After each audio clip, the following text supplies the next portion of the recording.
Eastern Europe, like their big brother, the Soviet Union, have always argued that serial killers were a Western phenomenon, and that no such murderer could exist in the Eastern Bloc. But in the Ukraine, a former Iron Curtain country, in the mid-1990s, local authorities rudely awoke to the fact that they may have one within their jurisdiction, and they yearned to catch him before he murdered more people. Known as the Terminator, this assailant proved cunning, intelligent, and more importantly, elusive.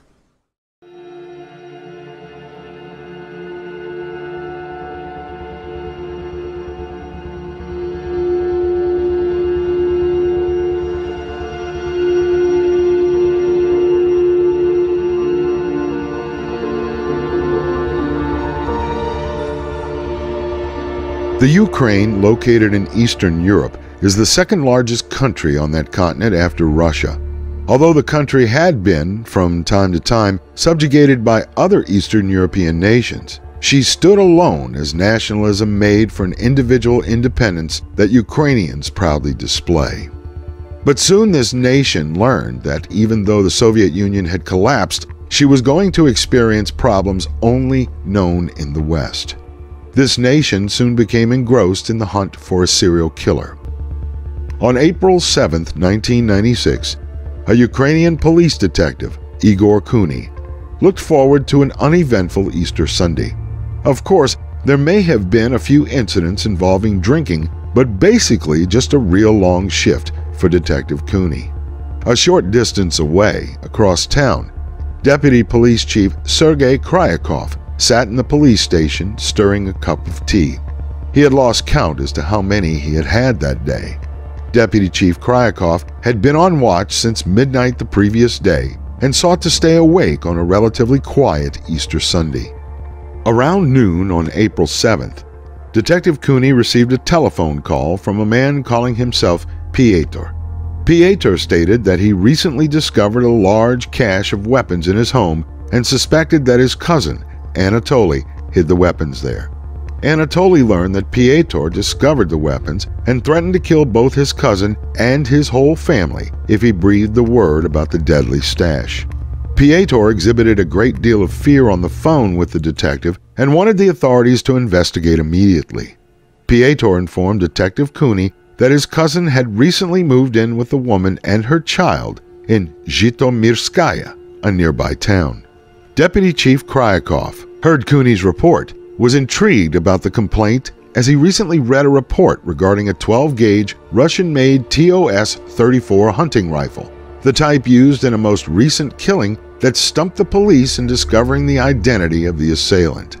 Deputy Chief Kryakov had a hunch, contacted the police in Lviv as to how to proceed. The authorities in Lviv advised the chief policeman to form a task force to search the cousin Anatoly's apartment. Within an hour, Deputy Chief Kryakov organized a task force of over 20 officers to approach the search with extreme caution. Kryakov stated, "It was a long shot, but I thought here we've got an armed guy from Zhytomyrskaya and a weapon missing, and we don't have too many people from Zhytom come here."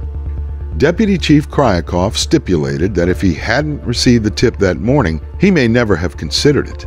But since he already knew, the lawman had to consider any leads that seemed plausible. Deputy Kryakov and his task force got into unmarked cars and headed for Ivana Kristotelaya Street. Anatoly shared an apartment with a woman who had 2 children and considered whether the mother and her 2 children would be home at the time of the search. Deputy Chief Kryakov did not want to place the children in any kind of danger. Little did the authorities know at the time, but, quote, Anna, end quote, the mother, and her 2 children were attending church while Anatoly waited for them at home. The authorities saw a perfect opportunity to make a raid in search of the weapons in Anatoly's apartment. When police entered the apartment, they immediately subdued Anatoly. When Deputy Chief Kryakov entered the abode, he noticed a very expensive Akai stereo that the suspect was listening to before the police entry. The lawman remembered that one of the families that had been murdered by their elusive serial killer may have stolen the family's stereo after murdering them. Deputy Chief Kryakov carried a list of items that were missing from the victims' residences or their persons. When asked for his identification, Anatoly led the investigators to a closet. When an investigator opened the door to the closet, Anatoly immediately made a move toward a pistol that he previously hid within the door. Lawmen again subdued the suspect in time for him to drop the weapon. Then they handcuffed him so there would be no more attempts to fight his way out of this predicament. Authorities then transported the suspect back to police headquarters and began an in-depth search of the premises. Police identified the pistol that Anatoly made an attempt to shoot his way out of the apartment was actually stolen from a crime scene near Odessa. All in all, the police seized 122 items that were stolen from various victims from numerous crime scenes, and it appeared that police finally held a grip on the serial killer known as, quote, the Terminator, end quote, who had been terrorizing the Ukraine for almost 7 years. The police later identified Anatoly as Anatoly Onoprienko. Once in custody, Deputy Chief Kryakov realized that even though authorities possessed a mountain of evidence with which to prosecute Onoprienko, they needed a confession. But the wily suspect refused to talk to anyone under the rank of general. Kryakov realized this to be a job for an experienced interrogator, so at 9 p.m. on the evening of April 7, 1996, he telephoned Bogdan Teslia, known as one of the top interrogators in the area and recognized by his colleagues and some commanders as such. When Teslia received the phone call, he was previously engaged in watching television and spending time with his family, but duty called and he immediately drove to the police station.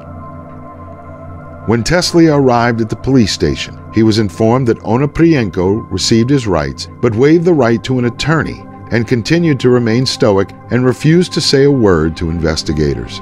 Teslia established a reputation as an interrogator who never let the suspect get under his skin, nor did he show any excitement during his interrogations, which put suspects at ease, revealing information they wouldn't normally impart to other interrogators. At approximately 10 p.m., Teslia sat down in the interrogation room while he and Onoprienko waited for the arrival of an Interior Ministry General from Lviv. At first, Onoprienko remained silent until the interrogation approached its second hour and the general had not yet arrived. He began speaking about where he was born and his family. Onoprienko related that he was originally from the town of Lasky in the Zhytomyrskaya Oblast. His mother died when the suspect was very young, and his father sent him to a Russian orphanage, being unable to care for him at the time. Onoprienko expressed a deep anger at his father for having done this, but that the father kept his older brother with him. The suspect expressed that his father and brother could have easily cared for him when he was a small child. General Bogdan Romanuk had arrived earlier as Teslia went into the hallway to brief his superiors as to what the suspect said. When the three men, General Romanuk, Teslia, and the general's adjutant, Marian Playuku, entered the interrogation room, Onoprienko opened up and began his confession. At first, Onoprienko stated that he stole the shotgun discovered at the most recent murder scene, and that the first time he killed was in 1989. In that year, he met a man at a local gym where they both worked out, Sergei Rogozin, and the two engaged in robbing houses together to supplement their incomes. Onoprienko and Rogozin, during the course of one of their earlier robberies, faced a startled and scared family and decided not to leave any witnesses. They murdered the whole family that night, 2 adults and 8 children. A few months later, Onoprienko and Rogozin broke their ties and went their separate ways. Then Onoprienko shot and killed 5 people that he found in a sleeping car. I was approaching the car only to rob it. I was a completely different person then. Onoprienko stated that had he known there were 5 people in that car, he would have left them alone. He sat in the car for 2 hours with the 5 dead bodies before Onoprienko decided what to do with them. The killer determined that the smell of rotting corpses was unbearable and then burned the bodies, leaving the scene quickly. The suspect admitted during this interrogation that he believed corpses held a strange odor and that, generally, he found no pleasure in killing. Onoprienko displayed no activity for another few years before moving in with a distant cousin and then killing again. On December 24, 1995, Onoprienko sought to rob the residence of the Zaichenko family, located in Garmarnia, Ukraine. Mr. Zaichenko earned a living as a forestry teacher, and along with his wife and 2 young sons, Onoprienko murdered them with a sawed-off shotgun, double-barreled. Onoprienko then stole wedding rings, a gold cross on a chain, earrings, and a bundle of old clothes. After exiting the house, Onoprienko set the residence on fire. The killer stated that he felt an urge to kill, but did not take pleasure in doing it. 9 days later, sensing the urge to murder once more, Onoprienko slaughtered a middle-aged man named Kryachikov, his wife, and his 2 sisters in their home, and then he set that residence on fire, as he had done before. The assailant claimed that when leaving the scene, he spotted a man named Malinsky on the road leading to the residence and decided to murder him as well so as to not leave any witnesses that he was near the crime scene. On January 5, 1996, in Energodar, Zaporozhskaya Oblast, 2 businessmen named Oditsnov and Dolinin were shot as they sat in a car which had broken down by the side of the road. Later that night, in a nearby town named Vasilyevka, Dniproduni, Onoprienko killed a pedestrian named Garmisha and a patrolman named Pybelko from the Vasilyevsky precinct. On the following day, near the Berdansk-Dniprovskaya highway, Onoprienko shot and killed 3 more people: a Navy ensign named Kosai, a taxi driver named Savitsky, and a cook named Kochendina. With this massacre within 2 days, Onoprienko believed he was actually hunting human beings and appeared to be enjoying his latest skills with the satisfaction of ending boredom. On January 17, 1996, Onoprienko drove to Bratkovichi and broke into a residence occupied by the Pilat family. At this home, Onoprienko shot 5 people in all, including a 6-year-old boy. This time, the assailant waited until daybreak before he set the house ablaze. Leaving the scene, Onoprienko spotted 2 people who could identify that he was at the Pilat residence. One was a female railway worker named Kidzela, and the other a 56-year-old man named Zakharko. He wasted no time in dispatching the 2 witnesses in cold blood. On January 30, 1996, in Fastova, Kievskaya Oblast region, Onoprienko shot and killed a 28-year-old nurse named Marusina, along with her 2 young sons and a 32-year-old male visitor, Zagranichniai. At this time, Onoprienko informed investigators that he could not stop himself from killing and set about to continue these massacres. On February 19, 1996, a month after the Fastova murders, Onoprienko traveled to Ovliesk, Sitiromyskaya Oblast, breaking into the Dubchak residence. At this point, Onoprienko took more of a personal interest in murder when he shot the father and son, but mauled the wife and the young daughter with a hammer. After he murdered the son, the young daughter was kneeling next to her bed praying. Onoprienko entered her room and demanded that she tell him where the family kept their money. The young girl simply refused, and Onoprienko proceeded to strike the young girl's head, crushing her skull in the process. Onoprienko admitted to interrogators that he admired her bravery, but it did not sway his decision to kill her.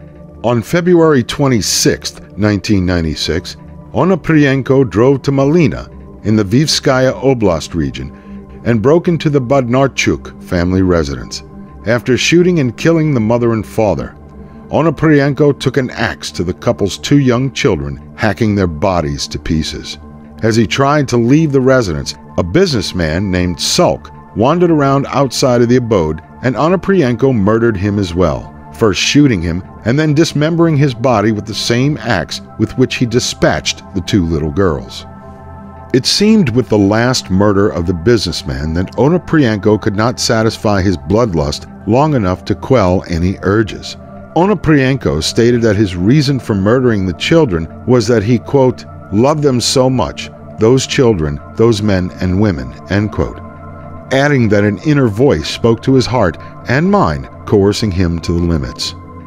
On March 22, 1996, Onoprienko committed his last murders when he traveled to the small village of Busk, just outside Brakovici, murdering the Novosad family, all 4 of them. After shooting them to death, Onoprienko burned down their house. Onoprienko sought to convince the investigators that he did not suffer from any type of mania that would render him self-destructive. He gave as an example that he would have sacrificed himself when the police came to search his apartment. Instead, he chose to confess his crimes and suffer the consequences rather than cheating justice. I am like a rabbit in a laboratory, a part of an experiment to prove that man is capable of murdering and learning to live with his scraps. The interrogators finally concluded the Onoprienko questioning at 6 a.m. on April 8th. The suspect provided no motive as to why he indulged in such a massacre, and he wanted to be studied as a phenomenon of nature that had been commanded to kill by some unknown source. During the questioning, authorities made notes as to the almost 50 murders that Onoprienko stated he committed within such a short period of time. Detective Teslia interviewed Onoprienko over a 5-day period after resting from the marathon interrogation that occurred on the night of the suspect's capture. Teslia studied hundreds of suspects in his career, but he admitted that Onoprienko was the worst and most cunning regarding the murders he committed. The suspect also tried to convince the detective over those 5 days that he commanded animals with his mind and stopped the heart from beating the same way. He also touted hypnotic powers, but they only worked for weak-minded people. After Teslia questioned Onoprienko, the suspect convinced the lawman that he was insane. The case was then removed to the Federal Ministry investigators on April 19, 1996. It took almost 3 years for the case to come to trial, and after an intense psychological examination, psychiatrists found Anatoly Onoprienko competent to stand trial. Anatoly Onoprienko's trial began on February 12, 1999, in the city of Zhytomyr, just 90 miles west of Kiev. Like in the trial of Andrei Chikatilo, Onoprienko sat in an iron cage within the courtroom and suffered the rage of the gallery and court observers as they walked by the cage and spat upon the defendant. These very same people sat down in the unheated courtroom and shouted out things like Onoprienko should be torn apart by the victims' families, and that shooting was too good for him, or he should die a slow and agonizing death. In front of Judge Dmitry Lipsky, Onoprienko remained silent, with the exception of responding to whether he had anything to say in front of the court. When informed of his legal rights before the court, the defendant responded, "This is your law." Onoprienko claimed in open court that there was a dark force that guided his actions, and he should not be tried until law enforcement could find the source of this entity. The defendant babbled about all the good he had done, all of this in front of the victims' families and the enraged population of the region. It appeared he made these statements to merely incite those that attended the proceedings, and no one who appeared at the trial believed that Onoprienko suffered from any mental disease, other than the diabolical psychopathy of a stone-cold murderer.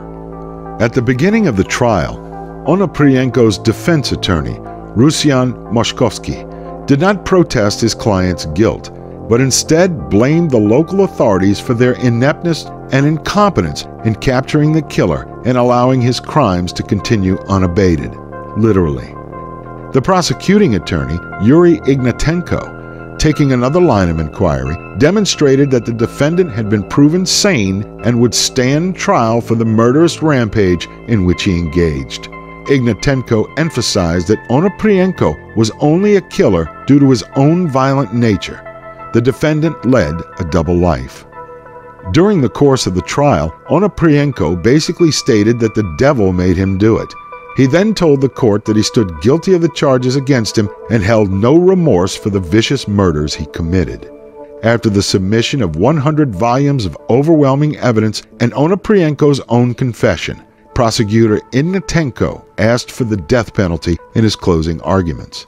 Moshkovsky argued again for the sympathy of the court, but those that sat in judgment could not summon the strength to forgive someone who appeared and acted so remorseless in his actions. After 3 hours of deliberation, the judge notified counsel that he had reached a verdict. Judge Lipsky sentenced Onoprienko to death by shooting in accordance with the Ukrainian Criminal Code. As the judge pronounced sentence, Onoprienko stood stoically within his iron cage with his head held down. The convicted serial murderer then made a final statement to the court. I've robbed and killed, but I'm a robot. I don't feel anything. I've been close to death so many times that it's even interesting for me now to venture into the afterworld, to see what is there after this death. In an interview after his conviction, Onoprienko stated that he prepared himself for prison a long time ago. Therefore, waiting to die seemed like such a light sentence and a mercy killing.